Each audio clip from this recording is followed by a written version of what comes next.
ہوں کہ میرے دل میں تکبر ہے. See your life in side out. آپ خود دیکھیں, اپنے دن رات کے اعمال دیکھیے, اپنی پرائرٹیز دیکھیے, اللہ کی بات ماننے کے لیے اپنا اسٹرینتھ اور ایمان کا لیول دیکھیے. آپ کو خود پتہ چل جائے گا آپ میں تکبر ہے یا نہیں ہے.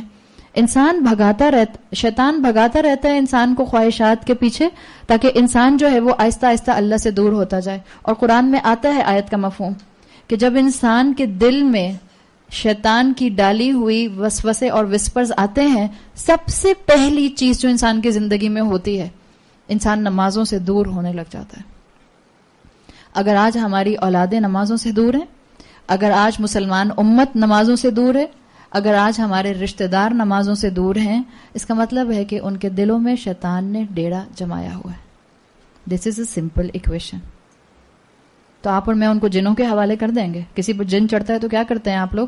اللہ نہ کرے اسے جن چڑھ جائے, مارتے ہیں. اچھا, اگر ہمیں اپنی اولاد پر ابلیس کی شکل میں دل پر حملہ کیے ہوئے ایک جن محسوس ہو رہا ہے تو فکر نہیں کریں گے, ریمیڈی اختیار نہیں کریں گے, علاج نہیں کرائیں گے, ٹریٹمنٹ کی طرف نہیں بڑھیں گے. ان کی زندگی میں آپ کے وقت کی ضرورت ہے, ان کی زندگی میں قرآن کی ضرورت ہے, ان کی زندگی میں نصیحت کی ضرورت ہے, ان کی زندگی میں اچھی کمپنی لانے کی ضرورت ہے. اور یہ کام مجھے اور آپ کو کرنا پڑے گا. اور یہ کام اوور نائٹ نہیں ہوتا, جلدی مت تھک جائیے گا. اگر کسی کا بچہ یا کسی کی بیٹی 20 سال کی ہے اور وہ نماز نہیں پڑھتی ہے, تو ایسا نہیں ہو سکتا کہ وہ 1-2 دن میں آپ کے کہنے پر نماز پڑھنا شروع کر دیتی ہے الحمدللہ. بٹ چانسز آر کہ جو 20 سال کا بگاڑ ہے, it will take more time. جتنی جلدی آ جائیں گے اتنا اچھا ہے. تو اللہ تعالیٰ نے یہاں بتا دیا کہ انسان اپنی خواہشات کے پیچھے بھاگتا ہے شیطان کے کہنے پر, اور پھر اس کے بعد گناہوں میں انوالو ہوتا جاتا ہے. اسکالرز کہتے ہیں لا تدری بأی ذنب تؤخذ ولا تدری بأی طاعۃ تؤجر. وہ کہتے ہیں تم نہیں جانتے کہ تمہارا کون سا گناہ تم کو ہلاک کر دے, اور تم نہیں جانتے کہ تمہاری کون سی نیکی تم کو جنت میں لے جائے. ابلیس نے ہزاروں سال عبادت کی, ایک نافرمانی اس کو جہنمی بنانے کے لیے کافی تھی. ایک نافرمانی اس کو اللہ کی نظر سے گرانے کے لیے کافی تھی. تو پلیز کبھی اپنے کسی گناہ کو معمولی مت سمجھیے. اچھا بس میں یہ تو کرتی ہوں نا, باقی تو میں صحیح کرتی ہوں. آپ کو کیا گارنٹی ہے کہ یہ ایک گناہ آپ کی زندگی پر حاوی نہیں ہو جائے گا؟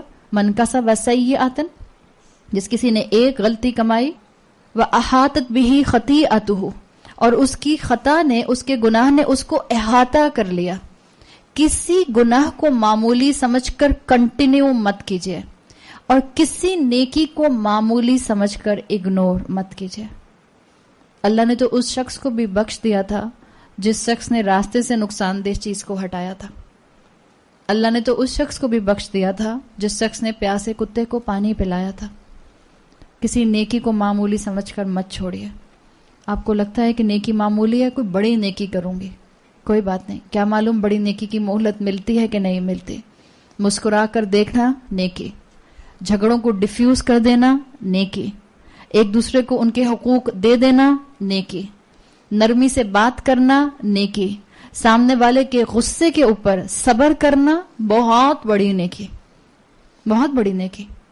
یہ چھوٹی چھوٹی چیزیں ہیں جو مجھے اور آپ کو انشاءاللہ اللہ کے قریب کریں گی. ورنہ کیا ہوتا ہے, اگر ہم ہر ایک نیکی کو چھوڑ کر گناہوں کی زندگی کو اپناتے ہیں تو اللہ کیا کرتا ہے, نختم علی قلوبکم, اللہ دلوں کو سیل کر دیتا ہے, اللہ دلوں پر مہر لگا دیتا ہے. اور اللہ نہ کرے کہ ایسا وقت آئے کہ ہمارے دلوں پر مہلت لگ جائے. یہاں آیا افتتخذونہ وذریتہ, تم شیطان کو اور اس کی ذریت کو اولیاء بناتے ہو.